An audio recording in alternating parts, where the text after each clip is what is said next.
ውድና የተከበራችሁ የአፍሪካ ቲቪ ተከታታዮቻችን ይህ ሳምንታዊው ሰኪና ሳይኮሎጂ ፕሮግራማችን ነው። በዛሬው ርዕሳችን ዲፕሬሽን ወይም ድባቴ ምን ይመስላል የሚለውን ርዕስ እንወያያለን። ከኛ ጋር ቆይታ የሚያደርጉት የሳይኮሎጂ ባለሙያና አማካሪ ኡስታዝ መሐመድ አወል ናቸው። አሰላሙ አለይኩም ወራህመቱላሂ ወበረካቱ። ወአለይኩም ሰላም ወራህመቱላሂ ወበረካቱ። مرحبا بسم الله الرحمن الرحيم والحمد لله رب العالمين والصلاة والسلام على أشرف الأنبياء والمرسلين صلوات الله وسلامه عليه وعلى آله وأصحابه أجمعين እንግዲህ የድባቴ ድብርት ወይም ደግሞ ዲፕሬሽን የሚባል ሐሳብ ብዙዎቻችን ላይ የምናውቀው የሆነ ነገር ነው። ኮመን ነው። ድባቴ የሚለው ቃል ብዙም ያን ያህል የተለመደ ባይሆንም ብዙዎቻችን ዘንድ ግን ደብሮኛል፣ ድብርት ይሰማኛል እና ምን የሚሉ ነገሮች የተለመዱ ነገሮች ናቸው። ድብርት በመሰረቱ የአንድን ነገር ላይ ለማድረግ ለመፈጸም ወይም ለመናገር ወይ ለመመገብ የሆነ ነገር ለመስራት ያለን ተነሳሽነትና ፍላጎት መቀነስ ነው። ቀጥተኛ ትርጉሙ እንደዛ ነው የሚሆነው። ያ ተነሳሽነት መቀነስ ድብርት ይባላል። ግን ይህንን ስሜት ተፈጥሯዊ የሆነ ስሜት ነው። እንደማንኛቸውም ስሜቶች ተፈጥሯዊ የሆኑ ስሜቶች ናቸው። በህይወታችን ላይ በዕለት ተዕለት ሊሆን ይችላል፣ በጊዜ ኢንተርቫል ሊሆን ይችላል፣ ሊከሰት የሚችል የሆነ ነገር ሆኖ ኖርማል ጠቢዒ የሆነ ነገር ናቹራል የሆነ ነገር አድርገን የምናስበው ነገር ነው የሚሆነው። ስለዚህ ማንም ሰው በዚህ በስሜት ውስጥ ያልፋል ማለት ነው። ኖርማል ነው የሚሆነው። ችግር የሚሆነው ድባቴ የሚለውን ቃል አንዳንድ ጊዜ የአገራችን ላይ ያሉ የስነ ልቦና ባለሙያዎች ሲጠቀሙበት ይስተዋላል። ችግር የሚሆነው የዛ የድብርት ስሜት አንደኛ መደጋገም፣ ሁሉ ጊዜ የምናነሳቸው ነገሮች ከስነ አእምሮ ችግሮች ጋር ተያይዞ የችግሩ ሪፒትድነስ ወይም ድግግሞሽ የምንለው ላውድነሱ በምን ያህል መጠን ነው ያ ነገር እንትን የሚለውና ኢንቴንሲቲ ጥልቀት የምንለው ለምን ያህል ጊዜ ነው ያ ነገር የሚቆይብን የሚሉ ነገሮች ከድግግሞሽ ጋር ከመጠን ጋር ተያይዞ የሚፈጠርበት በዚህ ያህል መጠን ነው የሚፈጠረው ብሎ የሚፈጠርበት ስሜትና በጣም ጥልቀቱ የሚቆይበት መጠን ያ ነገር ያን ችግር እንዲባል ሊያደርገው ይችላል ማለት ነው። ስለዚህ አሁን እዚህ ጋር ስናወራ ከዚህ በስተፊትም ባሉ በስነ አእምሮ ጉዳዮች ላይ ስናወራ በጠቅላላ በሆነ ሐሳብ ስናነሳ አንተ ማስረግጠህ ስታነሳበት የነበረ ነገር ስለነበር ነውና እንዲህ አይነት ችግር አሁን ምልክት እንዲህ አይነት ነገሮች አሉበት ብለን ስንል ወይም እንደዚህ ይስተዋላሉ ስንል ሁሉም ሰው እነዚህን ስሜት ፊል የሚያደርግ የሆነ ሰው ይሄ ችግር አለበት ማለት አይደለም እና ጀነራላይዝ ተደርጎ እንዳይታሰብ አሁንም ጥንቃቄ እየወሰድን እንሄዳለን ማለት ነው። ስለዚህ ድባቴ የሚለው የዛ የድብርት ስሜት ለነገሮች ያለን ተነሳሽነት ለማድረግ ያለን ፍላጎት መቀነስ በራሱ ድባቴ ተብሎ ነው የሚጠራው ሳይኮሎጂካል ኢንተርፕሪቴሽኑ። ነገር ግን ይሄ በምን ያህል መጠን ይከሰታል፣ ምን ያህል እኛን ኢምፓክት ያደርገናል የሚለው በጣም ወሳኝ ነገር ነው የሚሆነው ማለት ነው። እንግዲህ አሁን ለፍላጎት መነሳሳት ማጣት የሚባለው ነገር እንግዲህ ሜይንሊ አሁን ከስራ ጋር ተያይዞ ከሆነ ከስራ ዓለም ጋራ በስራ ዓለም ላይ ስራውን አፌክት የሚያደርግ የሆነ ነገር በቀጥተኛ ስራ ዓለም ላይ የሚያጋጥመው ነገር ይኖራል። ይሄ ቀጥተኛ የሆነ ለችግሩ አጋላጭ የሆነ ነገር ብለን ልንጠራው እንችላለን። ትምህርት ከሆነ ትምህርት ላይ ቀጥተኛ ከትምህርቱ ጋር የሚገናኝ የሆነ ነገር በትምህርት ቤት ውስጥ የሚያጋጥም ከትምህርት ስርዓት ጋር የሚያጋጥም የሆነ ነገር ሊሆን ይችላል። ጤና ከሆነ በቀጥተኛ ሁኔታ ከጤናው ጋር የተያያዘ ነገር ነው የሚሆነው። ሌሎችም ነገሮች ማለት ነው። ግን ደግሞ ተዘዋዋሪ የሆኑ ነገሮች ይኖራሉ። ለምሳሌ ምንም አይነት ከስራው ጋር ምንም አይነት ችግር ሳይኖርበት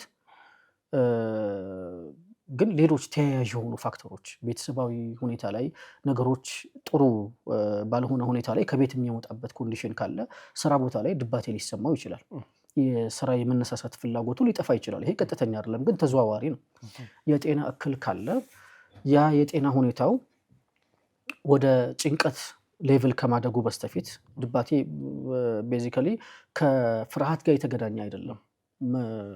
በቃ ከነገሮች መጣረስ ጋር ተያይዞ ፍላጎት ማጣት ነው ለነገሮች የሚመጣውና ስለዚህ ከትዳር ጋር ወይም ከቤት ጋር ያለው ችግር ስራ ቦታ ላይ ኢምፓክት ሊያደርገው ይችላል። ከጤናው ጋር ያለው ችግር እዚህ ቦታ ላይ ኢምፓክት ሊያደርግ ይችላል። ኢኮኖሚካሊ ያለው ችግር ኢምፓክት ሊያደርግ ይችላል። እነዚህ ነገሮች ግን ከጭንቀት ጋር ስናነሳቸው በሌላ መልኩ ነው የሚተረጎሙት። ቤዚካሊ እሱን ስናነሳ የምናያቸው ነገሮች ናቸው የሚሆኑት።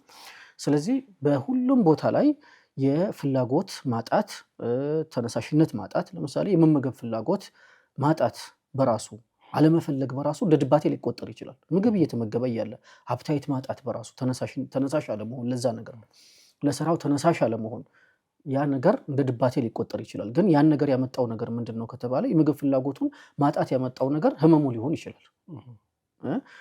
ስራ ቦታ ላይ ሲመጣ ደግሞ ዳይሬክትሊ ሪሌትድ የሆነ ነገር ባይሆንም እንኳን ራሱ ኢኮኖሚ ቀውስ የሆነ ነገር ጋር የተያያዙ የሆኑ ነገሮችን ከሱ የኢኮኖሚ ሌቭል ጋር ተያይዞ አፎርድ ማድረግ የማይችላቸው ነገሮች በሚፈጠሩ ሰዓት ላይ ሀሳብ ይገባዋል። ያ ሀሳብ ኢንተር ድባቴ ሊያመጣበት ይችላል ማለት ተነሳሽነቱን ሊቀንስበት ይችላል። ዞሮ ዞሮ ግን በተለያየ መልኩ ድባቴዎች ሊከሰቱ ይችላሉ ማለት ነው። እሺ ድባቴዎች በእንደዚህ አይነት መልኩ ከተከሰቱ በእርግጥ ያው በሚከሰቱበት ማህበረሰብ ውስጥ በአብዛኛው በሚባል ማህበረሰብ ውስጥ ምናልባት ህፃናቶች ሲቀሩ ሁሉም ማህበረሰብ ሊጋለጥ ይችላል። ያው ወንዶች በጾታ ካታጎሪ ስናየው ሴትና ወንዶች አሉ። ያው ሴቶች ጥናቶች በአብዛኛው ሴቶች ከወንዶች ይልቅ ተጋላጮች እንደሆኑ ያሳያል።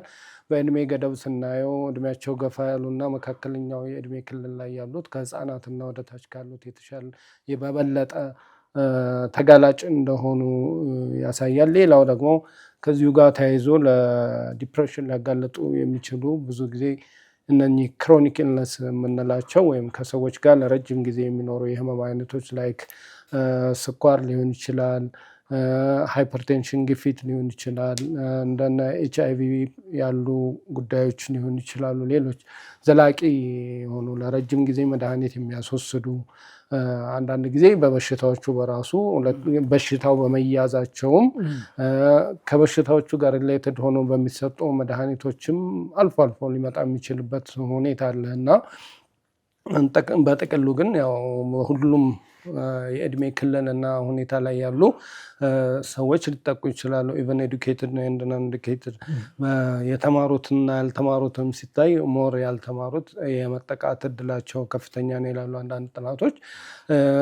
ከገቢም አንጻር እንደዚሁ አንኤምፕሎይመንት ሲኖር፣ ገቢ ማነስ ሲኖር፣ ችግሮች ሲኖሩ እነሱ ዲፕሬሽንን ሊያመጡ የሚችሉ ነገሮች ናቸው። እንግዲህ በአገራችን ወደ 10% ኦልሞስት ከጀነራል ፖፑሌሽኑ 10%ቱ ለዲፕሬሽን ባለፉት 1 ዓመታት ውስጥ የተጋለጠ ነው ተብሎ ይታመናል። ጥናቶች እንደዛ ያሳያሉ።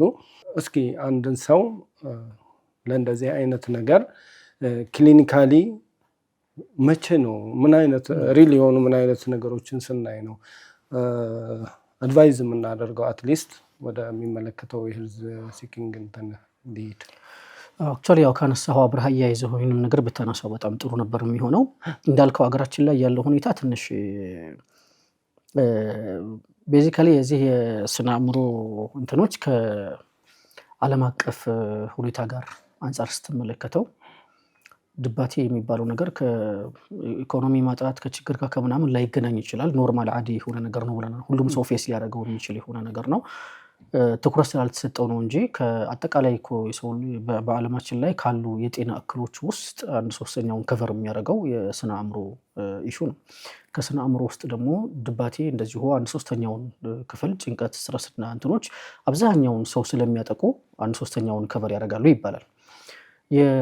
ይሄኛውም አሁን ምናልባት እንደውም ሪሰንት ውጤት 10% ብለህ ያነሳው ነገር 10% አሁን እንግዲህ በጠቅላላው ከኢትዮጵያ ጀነራል ፖፑሌሽኑ 10% ነው። ወደ በአመት ውስጥ ከሚታከሙት ሕክምና ከሚያገኙ ታካሚዎች ቁጥር አንጻር ስናየው ግን ወደ 2.6% አካባቢዎቹ በዲፕሬሽን ይታከማሉ ነው።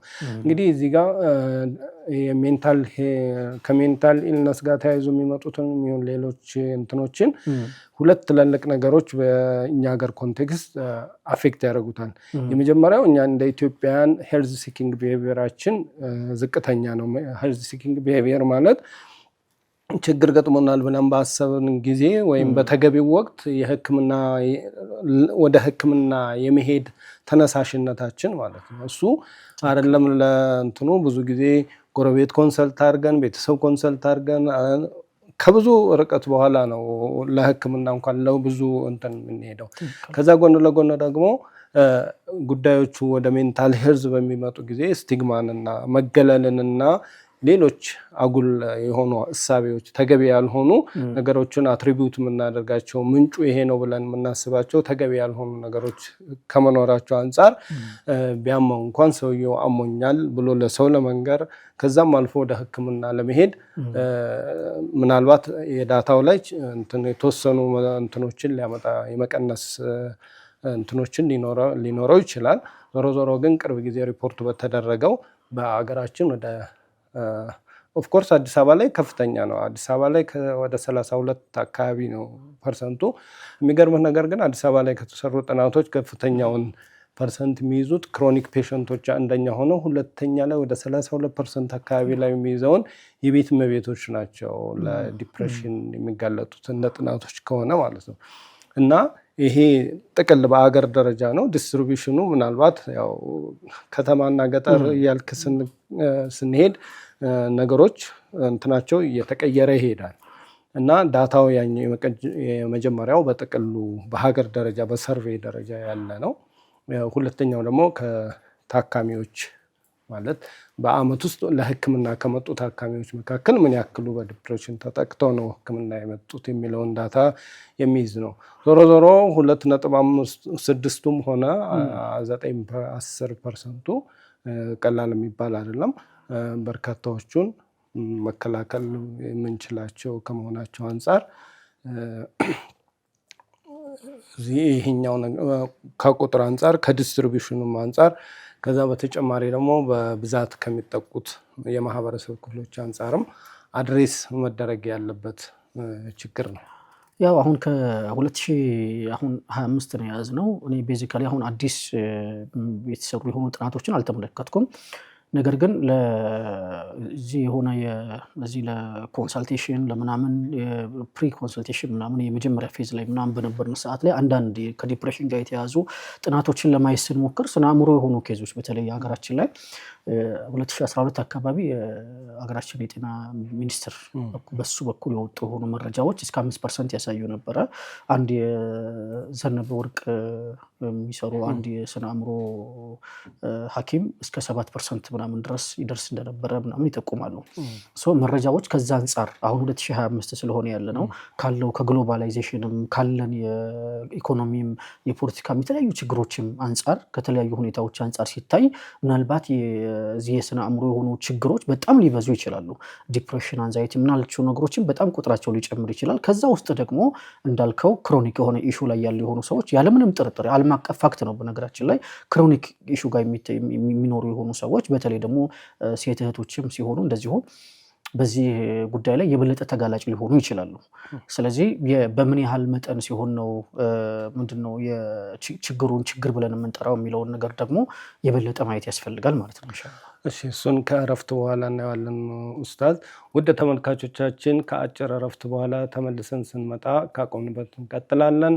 አብሮነታችሁ አይለይን።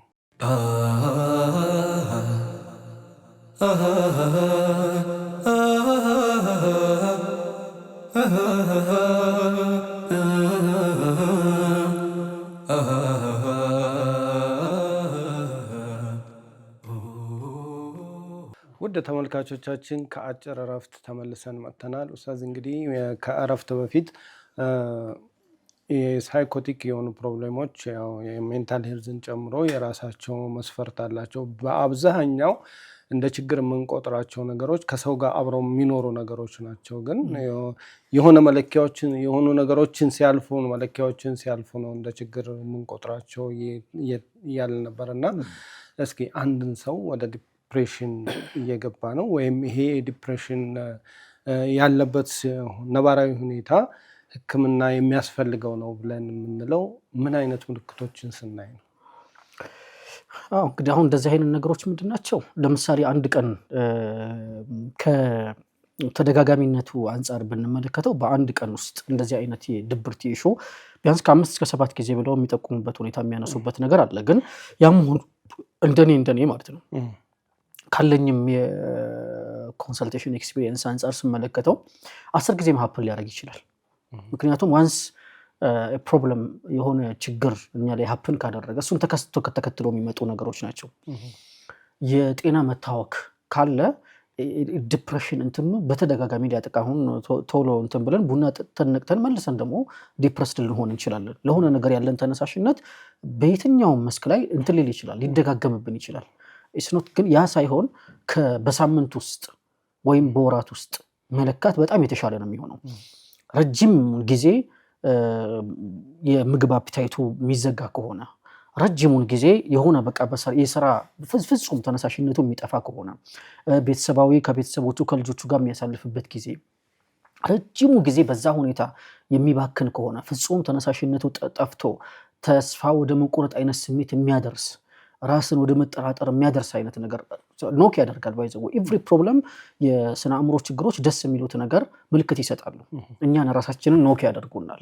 ሶ በትንሹ ነገር አይደለም ቀላል ብሎ አእምሮአችን ኮንሲደር የሚያደርጋቸው ነገሮች አሉ። ከባድ ሆኖ ደግሞ የሚታዩን ነገሮች አሉ። ሶ ሐጅሙ ፊታችን ላይ ልባችን ላይ አእምሮአችን ላይ የሆነ የሚቀርጸው ስሜት አለ። ኢሪቴት ያደርገናል ማለት ነው። መረበሽ የሚባል ነገር ይፈጥርብናል።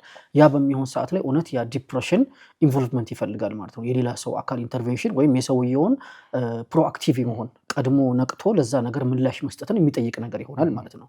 ሶ ችግሩን እኛ ራሳችን ግራስፕ የምናደርገው ነገር ሊሆን ይችላል ወይ ሌሎች ሰዎች ያዩትና የሚጠቁሙን ነገሮች ሊሆኑ ይችላሉ። ግን ኢንቴንሲቲው ምናልባት አሁን ይሄ ሳይንሱ ባስቀመጠው 7 ጊዜ 5 ጊዜ ምናምን ሀፕን ስላደረገ ብቻ ላይሆን ይችላል። ይሄን ሀፕን አድርጎ ተከስቶባቸው በቀላሉ ኮፓፕ የሚያደርጉ የሆኑ ሰዎች ስላሉ ያን ችግር በዛ መልኩ ሌቭል ማድረጉ አዋጭ ላይሆን ይችላል ማለት ነው። ነባራዊ ሁኔታችንን መመልከት ያስፈልጋል። ዞሮ ግን በጥልቀት ብዙ ጊዜ በስራችንም በቤተሰባችንም በምግብ አመጋገባችን ስርዓት ሊሆን ይችላል። በጤናችን በግንኙነታችን ከጓደኞች ጋር በሚኖርን ግንኙነት በጨዋታ ቀናችንን ውሏችንን በምናሳልፈው ነገር አጠቃላይ በዚህ ሁሉ ላይ ኢምፓክት የሚያሳድርብን ከሆነና እኛ ችግሩን ሴንስ በምናደርገው ፊል በምናደርገው ልክ የሚቆረቆረን አይነት ነገር ሆኖ ከተገኘ ያ ዲፕሬሽን አርጀንትሊ እርምጃ እንድንወስድበት ሊያደርገን ሌሎችም ደግሞ እርዳታ እንድንፈልግ ሊያደርገን የሚችልበት ሁኔታ ይኖራል። ከዛ በተረፈ አመለካከት ጋር የተያያዘውን ነገር ደግሞ ማስተካከል ያስፈልጋል ማለት ነው። ያው እንግዲህ ብዙ ጊዜ ስፔሻሊ ዲፕሬሽን ዘርፈ ብዙ የሆኑ ምልክቶችን ያሳያል። አንዳንድ ጊዜ በባህሪያችን ላይ የምናየው ምልክት አለ፣ በአስተሳሰባችን ላይ የምናየው እና ደግሞ በኢሞሽናችን በስሜታችን ላይ የምናየው ነገር አለ።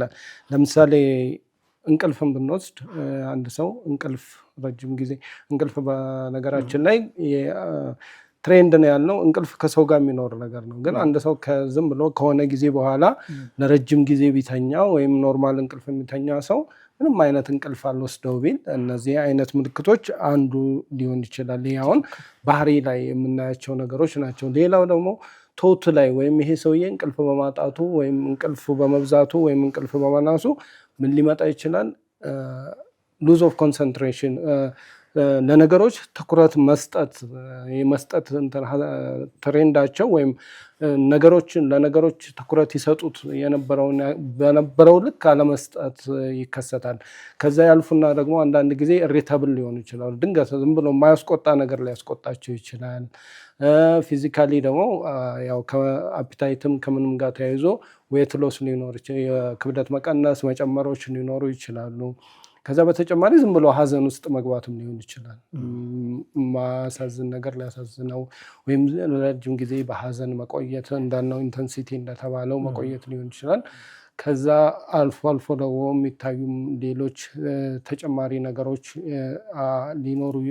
ይኖራሉ እና ስናስበው በባህሪያችንም ላይ በምግባራችንም ላይ ተያይዞ የሚመጡ ነገሮች አሉ። የማያሳዝኑ ነገሮች ካሳዘኑን ድሮ ያስደስቱን የነበሩ ነገሮችን ለመስራት ማንፈልግ ከሆነ ለምሳሌ ኳስ መጫወት የሚያስደስተው፣ ከሰዎች ጋር መቀላቀል የሚያስደስተው ሰው እነኛን ነገሮች ማድረጉ የድሮውን ያክል ስሜት የማይሰጠው ከሆነ ብሎም ከዛ የሚሸሽ ከሆነ ሰዎች ጋር ለመቀላቀል አንዳንድ ጊዜ ጀጅ እንደረጋለን ወይም እኛ ከዚህ ስብስብ ውስጥ ለዚህ ስብስብ ውስጥ ለመካተት ብቁ አይደለንም ብሎ ራስን ማሳነስ ወይም ሰዎች ጀጅ ያደርጉናል ብሎ ማሰብ የመሳሰሉት ነገሮች ከመገለጫዎቹ ወይም እንደ በሜዲካል ተርም እንደ ሲምፕተም የምንቆጥራቸው የሚታሰቡ ነገሮች ናቸው። እነዚህ አይነት ነገሮች በተደጋጋሚ የሚሰሙን ከሆነ የዕለት ተዕለት የህይወት እንቅስቃሴያችን ላይ ተጽዕኖ የሚያመጡ ከሆነ እንዳልከው አሁን አንድ ሰው ጋር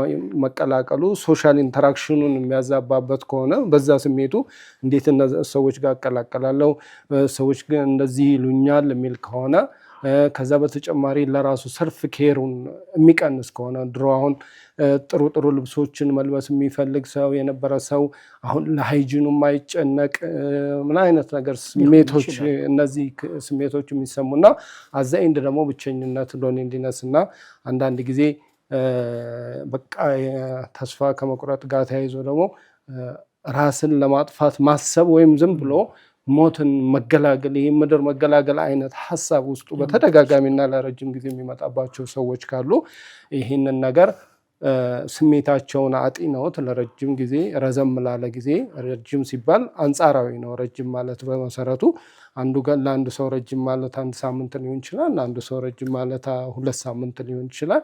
እነዚህን ስሜቶች በሚሰሙን ጊዜ አንደኛ ለራሳችን ነገሩ መኖሩን እውቅና መስጠትና ማዳመጥ፣ ሂስትሪያችንን በአግባቡ ከቻልን ለመጻፍ ካልሆነ ደግሞ እንዴት ነው የሚከሰቱት የሚለውን ማየቱ ራሱ ሂደታቸውን መከታተሉ ነገ ሕክምና አስፈልጎን እንኳን ወደ ሐኪም በምንሄድበት ሰዓት ሂስትሪያችንን በአግባቡ መናገሩ ሕክምናችንን ሂደት ሊያቀለው ስለሚችል እነዚህ አይነት ነገሮችን ትኩረት ሰጥተን መከታተል ለራሳችን ስጋት መስለው ከታዩን ወይም በዕለት ተዕለት እንቅስቃሴያችን እና በማህበራዊ መስተጋብራችን ውስጥ እክሎችን ችግሮችን እየፈጠሩ የሚቀጥል ከሆነ ወደ ሐኪም ሄደን ህክምናውን መፈለግ ይጠበቅብናል። ብዙ ጊዜ አይተህ ከሆነ አሁን እንደዚህ አይነት ችግሮችን የስነ ልቦናና ስነ አእምሮአዊ የሆኑ ችግሮችን ቦታ ልንሰጣቸው ይገባል። ማለት ምንድነው? ለምሳሌ አሁን ድባቴ ላይ ድብርት ላይ ምናምን አይነት ስሜቶች አይተህ ከሆነ በጣም በገለጽነው መልኩ አይነት ችግር ወደ መሆን ደረጃ ላይ ከፍ ብለው አንድ ግለሰብ ላይ የሚስተዋሉበት ሁኔታ ካለ አንደኛ ብዙ ጊዜ እኛ ቅድም የገለጽከው ነገር ነበር በመጀመሪያው ክፍል ላይ ብዙ ሰው ለጤናችን ይሄ ችግር አለብን ብለን ወደ ጤና ሕክምና የሚሄድ እንትናችን ለአካላዊ ጤናችን እንኳን ራሱ በጣም የወረደ ነው። የስነ ልቦና ኢሹ የስነ አእምሮ የተያዙ ችግሮች ሲሆን ደግሞ የበለጠ ደግሞ ስቲግማን በመፍራት ወይ የሆነ ከሆነ ነገር ከባዕድ ከሆኑ ነገሮች እንግዳ ከሆኑ ነገሮች ጋር በማያያዝ ወደዛ ነገር የሚሄድ ፍላጎታችን በጣም አናሳ ነው።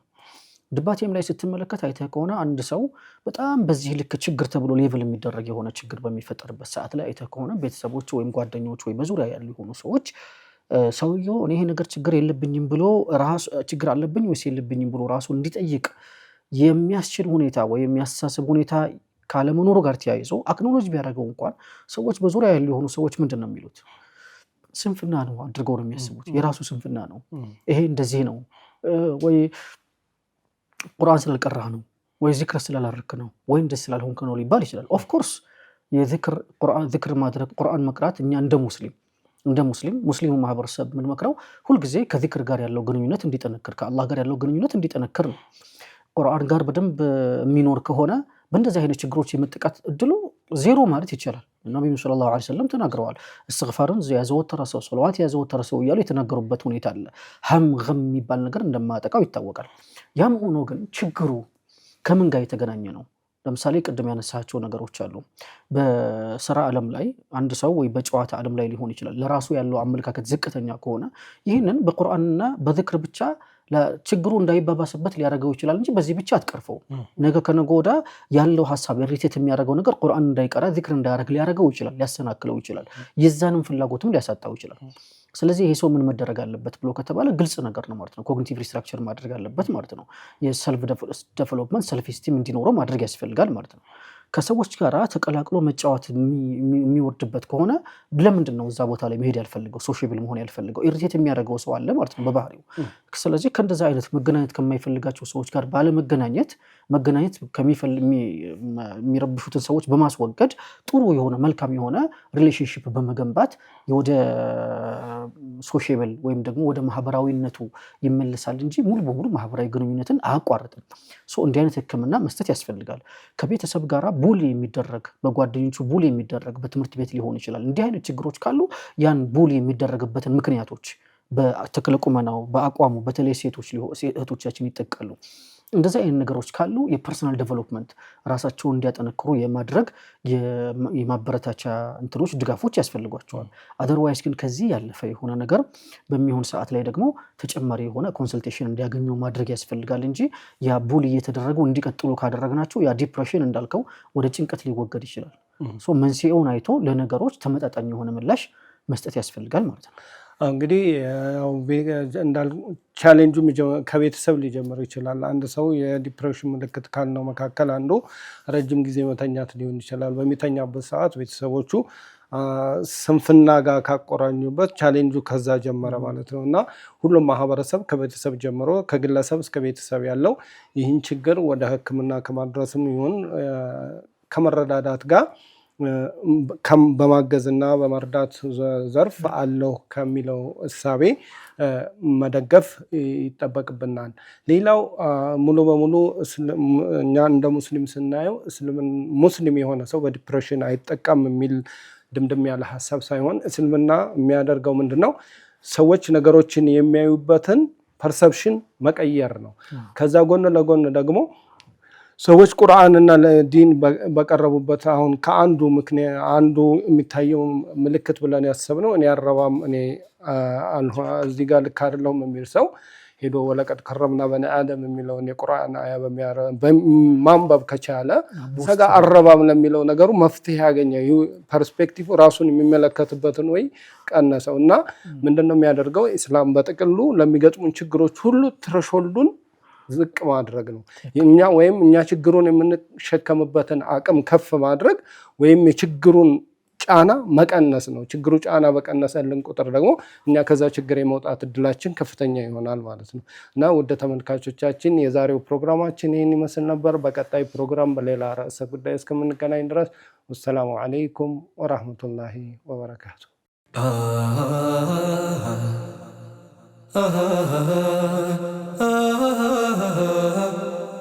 ha ha ha